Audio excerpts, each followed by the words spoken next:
What's up coders, my name is Greidi Ajalik. Welcome to my YouTube channel. Today I'm going to react to a video called Why You Shouldn't Become a Software Engineer by Jarvis Johnson. So the first thing I want to do is I want to hit the like button for Jarvis and subscribe to his YouTube channel. And you should consider doing the same to my channel. So make sure you hit that like button and subscribe button. Without further ado, let's get started. So I've noticed a trend. A lot of people who follow this channel want to get into software engineering. I wonder why. I realize that a lot of young people and students have been inspired by a lot of the content on this channel, which is amazing. But I've got to be real with you. Come closer. Too close. Software engineering as a career, He's a good content creator. I can see why his channel is so big. So that's awesome. That's awesome. He's funny. First, and this one's kind of dumb, just by being associated with computers at all, everyone's gonna ask you tech support questions. You're good with computers, right? I was wondering if you could fix my printer. Look, man, all I know how to do is sort a list of numbers in Python, and I'm not sure how that's gonna help. My family back in my home country in Estonia, they still send me like messages about like, hey, like my computer for some reason isn't working anymore. Can you figure out something? So there have been times that I have to like remote screen into their computer and like do, I don't know, whatever it is, like whatever issue it might be. But if you don't want to be a tech support for your family and friends, then you shouldn't become a software engineer. Everybody you know is an entrepreneur with $1 million app idea, and trust them, it's gonna be a success. All they need is for somebody to do literally all of the work. Yo, I've got an idea for the next Facebook, but it's gonna be 10 times more popular. I just need somebody to build it. You in?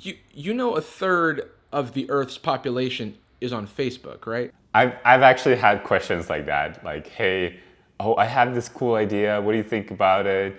It doesn't look like there's anything else out there.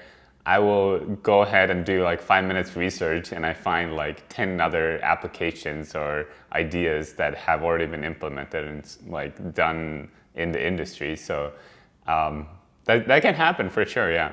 But there might be a good idea. And if there is a good idea, you should take advantage of that. And you should say, since you're the one putting in majority of work to do all the software engineering, you should get the majority of the company just because you're putting in all the work to do it.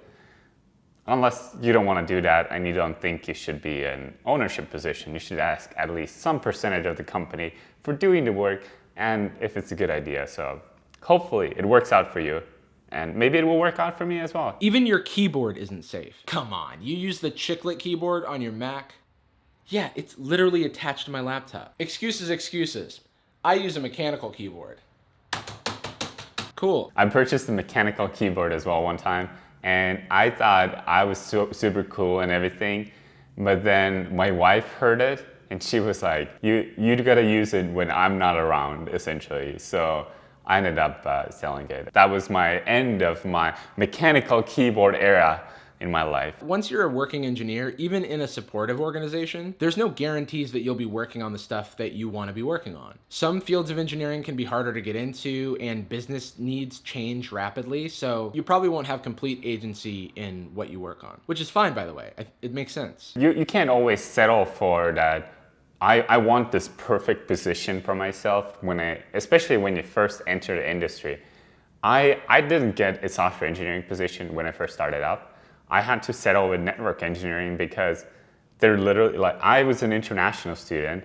I graduated as an international student in the US, and I didn't have anything else. Like, all the jobs in my area were majorly related to having to have permanent residency or US citizenship. And I didn't have either of those at that point in my life. And things worked out. Like, I was hired as a network engineer, but the work that I was doing was really a bunch of Python programming for applications. Things don't work out always as you want them to do. So try doing something else. Meanwhile, get some experience in the industry.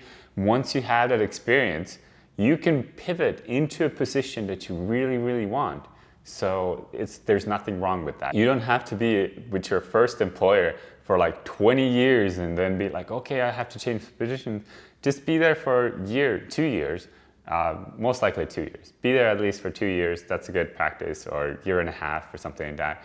And if you have a good reason to change industries and you have a good offer, go ahead and do that. Don't sit there waiting that something better is going to happen in your life if you're not taking action on it. And why should you become a software engineer? You should do it because you want to. It's an extremely hard thing to be successful at. So the only way that you're going to get over all of those hurdles is if you genuinely love doing it. And if the market values what you love doing, to quote Hank Green, that's a dream job and you should pursue that. This is your life. You get to pick how you spend it and who you spend it with. That's a really good ending. So if you're looking into getting software engineering and you are not sure if that's for you, go ahead and give it a try.